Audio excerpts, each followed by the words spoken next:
Media से नहीं हूँ। अच्छा, मैं तो टीचर्स को सपोर्ट करने आई हूँ। टीचर्स के जो ऑब्जेक्टिव्स हैं, जो अच्छा, पॉइंट्स हैं, मुद्दे हैं, उनको सपोर्ट करने आई हूँ। आज इको गार्डन में 2 जगह से कॉल हुई थी कि प्रोटेस्ट होना है। एक विवेक सर की तरफ से हुई थी और एक सीजेपी की तरफ से हुई थी। आप किसकी तरफ से हो?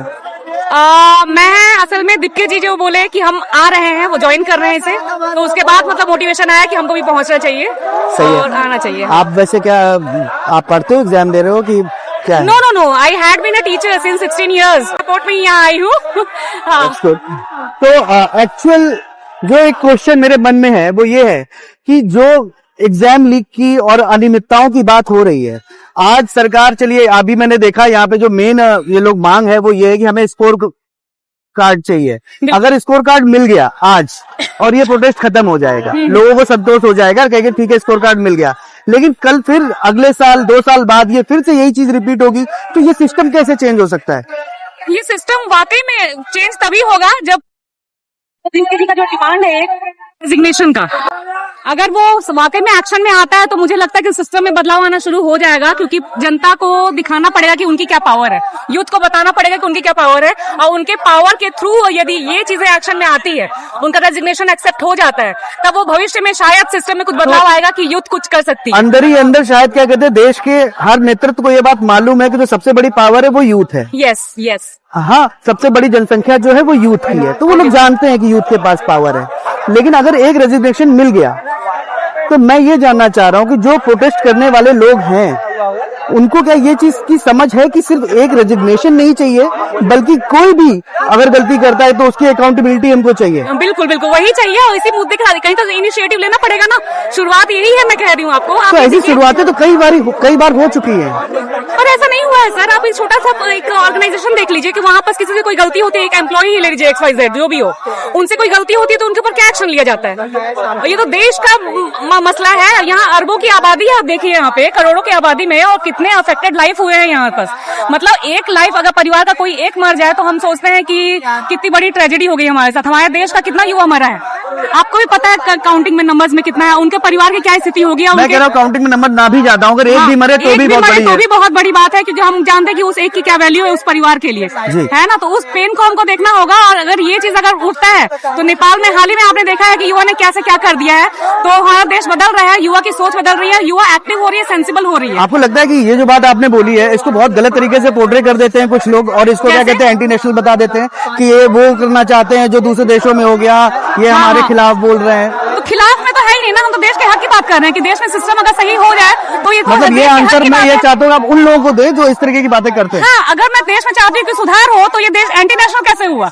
सुधार का मतलब ही है कि मैं नेशन से कनेक्टेड हूँ, इसलिए मैं चाहती हूँ कि सुधार हो, मेरा घर साफ सुथरा रहे।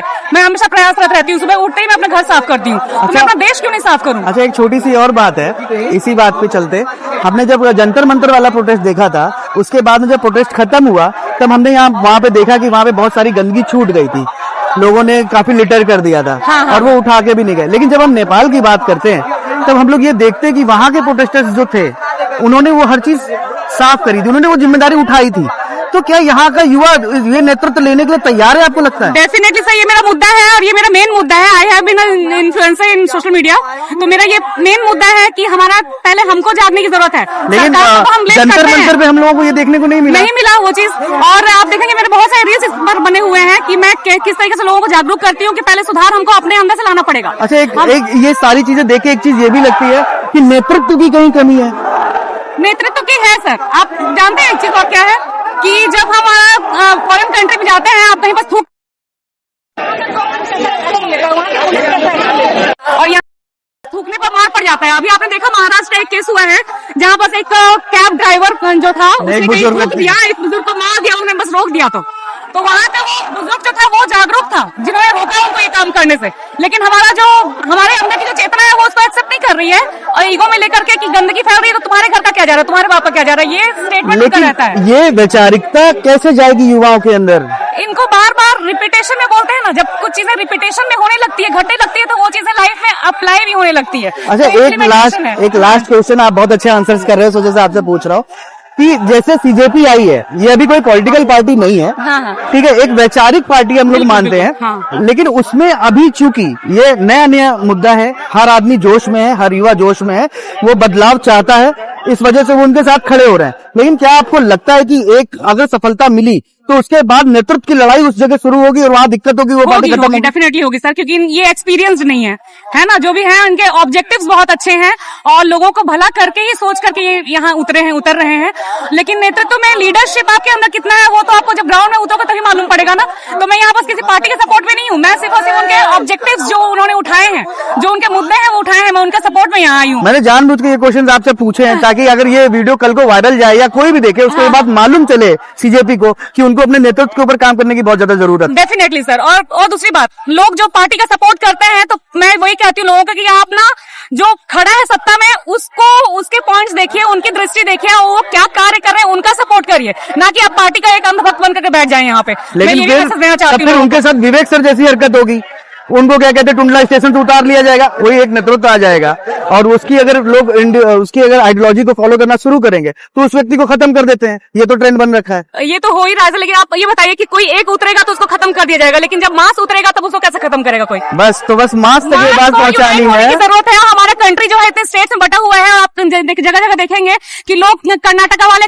We are Karnataka people, Mumbai Maharashtra वाले we are Maharashtra, so no Hindi allowed, Gujarat वाले वो तो हिंदू है, हम गुजराती हैं। अब तो ये बहुत ज्यादा प्रोमिनेंट होने लगा है। हाँ, ये चीजें बहुत हो रही है। आप देख रहे हैं कि टुकड़े में पहले ही बढ़ रहा है हमारा देश, है ना। तो ये टुकड़े ना यूनाइट होकर के सारा यूथ एक साथ आए और फिर जुड़े तो मास को कौन कितना मार पाएगा ये बताइए आप। तो मुझे लगता है शिक्षा की कमी इसी वजह से करी जा रही है ना। जैसे यूपी में 88,000 से ज्यादा जो सरकारी स्कूल बंद किए गए हैं, तो क्या ये युवाओं के विचारों के ऊपर कुठाराघात है सरकार की तरफ से?